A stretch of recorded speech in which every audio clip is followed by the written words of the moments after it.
सोने की चिड़िया परी की कहानी। बहुत पुराने जमाने की बात है। एक राजा था। उसके महल में एक बहुत सुंदर बाग था।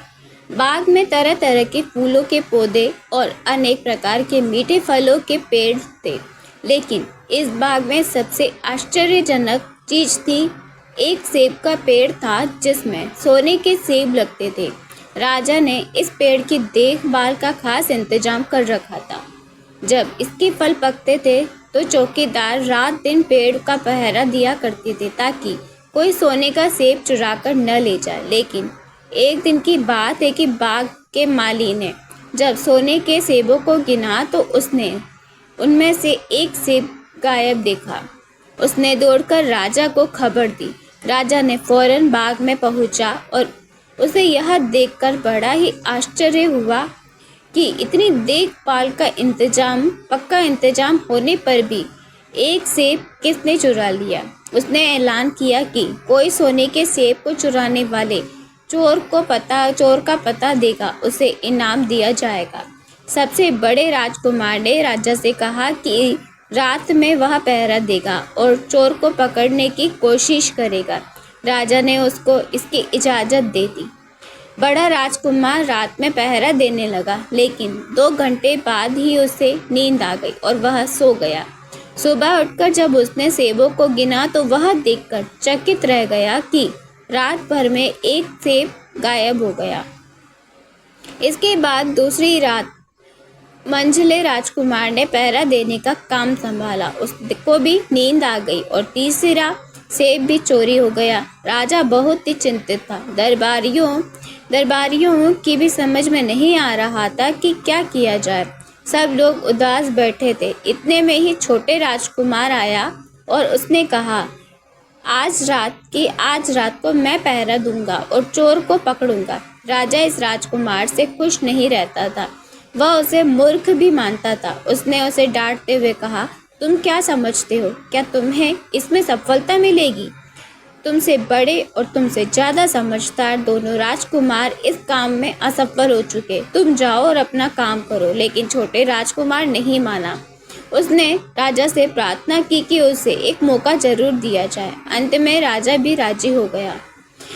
राजकुमार रात में पहरा देने लगा। उसने तय किया कि वह किसी भी हालत में नहीं सोएगा और चोर को जरूर पकड़ेगा। जब आधी रात हुई और बाहर 12 बजे आखिर घंटा बजा तो राजकुमार ने देखा कि एक सुंदर सोने की चिड़िया कहीं से उड़ती हुई आई और सेब के पेड़ पर बैठ गई।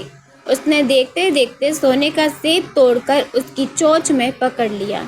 राजकुमार ने फौरन निशाना साधकर तीर चला दिया, लेकिन तीर चिड़िया को नहीं लगा और वह पंख फड़फड़ाकर उड़ गई। हाँ, इतना अवश्य हुआ कि उसका एक सुनहरा पंख टूटकर जमीन पर आ गिरा।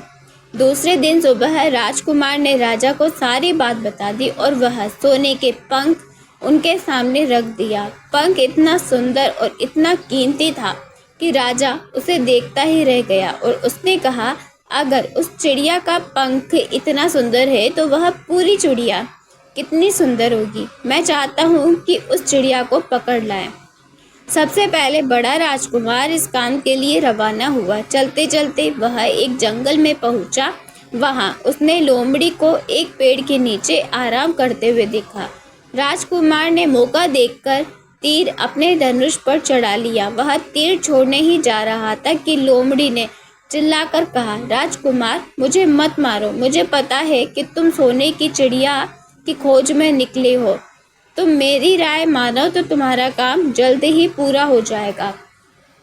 तुम इसी रास्ते से सीधे चले जाओ। शाम होने तक तुम एक गांव में पहुंचोगे। वहां तुम्हें आमने सामने 2 सराय मिलेंगी। एक सराय खूब सजी सजाई और सुंदर सी होगी, लेकिन तुम उसमें मत ठहरना।